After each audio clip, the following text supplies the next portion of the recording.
നമസ്കാരം. പ്രണയത്തിൻ്റെ മധുരക്കനവുകൾ നെയ്തൊന്നായവൾ ഒടുവിൽ ഒരു കരിഞ്ഞ കൂമ്പാരമായി മാറിയത് വെറുമൊരു അപകടത്തിലാണെന്ന് വിശ്വസിക്കാൻ നാടൊട്ടുക്കും ബന്ധുക്കൾക്കും കഴിയുന്നില്ല. ഗർഭിണിയായ സോന കാറിനുള്ളിൽ വെന്തു മരിച്ച സംഭവം കൊലപാതകമാണെന്ന സംശയം ബലപ്പെടുകയാണ്. ഭർത്താവ് രജിൻലാലിൻ്റെ മൊഴികളിലെ വൈരുദ്ധ്യവും സംഭവസ്ഥലത്തെ ദുരൂഹതകളും വിരൽ ചൂണ്ടുന്നത് ആസൂത്രിതമായ ഒരു ക്രൂരതയിലേക്കാണ്.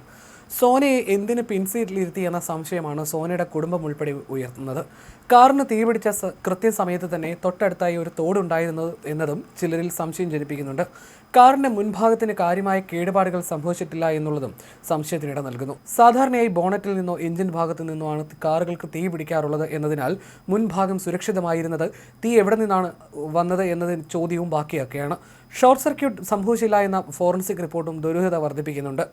സോനയും രജിൻലാലും തമ്മിലുള്ളത് കനത്ത പ്രതിസന്ധിയിലെ അതിജീവിച്ച പ്രണയവിവാഹമായിരുന്നു.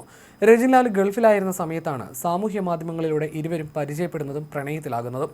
പരസ്പരം ജീവനായി കണ്ട ഇരുവരും വിവാഹിതരാകാൻ തീരുമാനിച്ചെങ്കിലും ഇടയ്ക്ക് വെച്ച് രജിൻ്റെ മനസ്സ് മാറി. മറ്റൊരാളിലേക്ക് രജിൻ്റെ ശ്രദ്ധ തിരിഞ്ഞതോടെ പ്രണയം കടുത്ത പരീക്ഷണത്തിലായി. മറ്റൊരു യുവതിയുമായി രജിൻലാൽ അടുത്തതും ആ യുവതിയെ വിവാഹം കഴിക്കാൻ തീരുമാനിച്ചതും സോനയെ തകർത്തു കളഞ്ഞിരുന്നു. വഞ്ചിക്കപ്പെട്ടുവെന്ന തിരിച്ചറിവിൽ സോന വടകര റെയിൽവേ സ്റ്റേഷന് സമീപത്തെത്തി ട്രെയിനിന് മുന്നിൽ ചാടി ജീവനെടുക്കാൻ വരെ ശ്രമിച്ചു.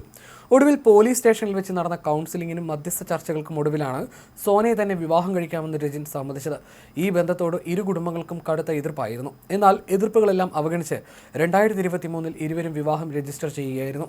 വിവാഹശേഷവും കുടുംബജീവിതം അത്ര സുഗമമായിരുന്നില്ല എന്നാണ് സൂചനകൾ. ഇതിനിടയിലാണ് സോന ഗർഭിണിയാകുന്നത്. ഒരു പുതിയ ജീവനായിട്ടുള്ള കാത്തിരിപ്പിനിടയിലാണ് ദുരന്തം കാറിൻ്റെ രൂപത്തിലെത്തിയത്. തൊട്ടടുത്ത തോടിന് സമീപത്ത് കാർ എത്തിയപ്പോഴാണ് പെട്ടെന്ന് തീപിടുത്തമുണ്ടായത് എന്നാണ് രജിൻലാൽ പോലീസിന് നൽകിയ മൊഴി. എന്നാൽ ഈ മൊഴിയിലാണ് പോലീസിനും ബന്ധുക്കൾക്കും ആദ്യം സംശയം തോന്നിയത്.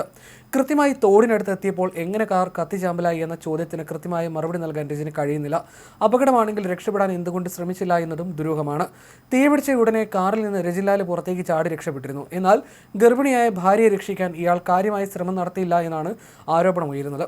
ഒരു സാധാരണ അപകടത്തിൽ കാറിനുള്ളിൽ നിന്നും തീ ഉയരുമ്പോൾ കൂടെയുള്ളയാളെ രക്ഷിക്കാൻ ശ്രമിക്കുന്ന സ്വാഭാവികമായ പ്രതികരണം രജിൻ്റെ ഭാഗത്തു നിന്നുണ്ടായിട്ടില്ല എന്നത് സംശയങ്ങളുടെ ആക്കം കൂട്ടുന്നു.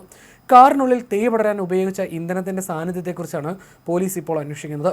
ഷോർട്ട് സർക്യൂട്ട് മൂലമാണ് തീ പിടിച്ചതെന്ന വാദം വിദഗ്ധർ തള്ളിക്കളയുകയാണ്. വളരെ പെട്ടെന്ന് കാർ ആകെ വിഴുങ്ങത്തക്ക രീതിയിൽ തീ പടരണമെങ്കിൽ കാറിനുള്ളിൽ മറ്റെന്തെങ്കിലും ജ്വലന വസ്തുക്കൾ ഉണ്ടായിരുന്നിരിക്കണം എന്ന നിഗമനത്തിലാണ് ഫോറൻസിക് സംഘം. രജിൻലാലിന് മറ്റൊരു യുവതിയുമായിട്ടുണ്ടായിരുന്ന ബന്ധം വിവാഹശേഷവും തുടർന്നിരുന്നു എന്ന കാര്യവും പോലീസ് സജീവമായി അന്വേഷിക്കുന്നുണ്ട്. സോനയുടെ ഗർഭധാരണവും കുടുംബത്തിലെ പുതിയ സാഹചര്യങ്ങളും രജിന് ബാധ്യതയായി മാറിയിരുന്നു എന്ന സംശയവും ബന്ധുക്കൾ പങ്കുവെക്കുന്നു. സോനയെ ഇല്ലാതാക്കി തന്റെ പഴയ പ്രണയത്തിലേക്ക് മടങ്ങാനുള്ള ആസൂത്രിത നീക്കമായിരുന്നു ഇതെന്നും നാട്ടുകാർ സംശയിക്കുന്നു. റെയിൽവേ സ്റ്റേഷനിൽ ജീവനെടുക്കാൻ ശ്രമിച്ച സോനയെ പോലീസ് സ്റ്റേഷനിലെ ചർച്ചയ്ക്ക് ശേഷം രജിൻ വിവാഹം കഴിച്ചത് കേസിൽ നിന്ന് രക്ഷപ്പെടാൻ മാത്രമായിരുന്നു എന്ന ചോദ്യവും ഉയരുന്നുണ്ട്. മനസ്സില്ലാ മനസ്സോടെ ഒപ്പം കൂട്ടിയവളോടുള്ള പ്രതികാരം തീർക്കാൻ രജിൻ കാത്തിരിക്കുകയായിരുന്നുവെന്നും അതിനായി കണ്ടെത്തിയ വഴിയാണ് ഇതെന്നുമാണ് സോനയുടെ കുടുംബത്തിന്റെ ആരോപണം. സംഭവം നടന്ന സ്ഥലത്തെ CCTV ദൃശ്യങ്ങളും രജിന്റെ ഫോൺ രേഖകളും പോലീസ് വിശദമായി പരിശോധിച്ചു വരികയാണ്. അപകടം നടക്കുന്നതിന് തൊട്ടുമുമ്പ് രജിൻ ആരെങ്കിലും വിളിച്ചിരുന്നുവെന്നും പരിശോധിക്കുന്നുണ്ട്.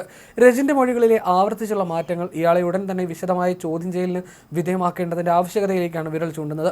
സോനയ്ക്ക് സംഭവിച്ചത് കൃത്യമായ കൊലപാതകമാണെന്ന് ഉറപ്പിച്ചു പറയുന്ന ബന്ധുക്കൾ നീതിക്കായി ഏതറ്റം വരെ പോകുമെന്ന നിലപാടിലാണ്. കേസിന്റെ ചുരുളഴിക്കാൻ പോലീസിന്റെ ഉന്നതതല അന്വേഷണം ഊർജിതമായി തുടരുകയാണ്.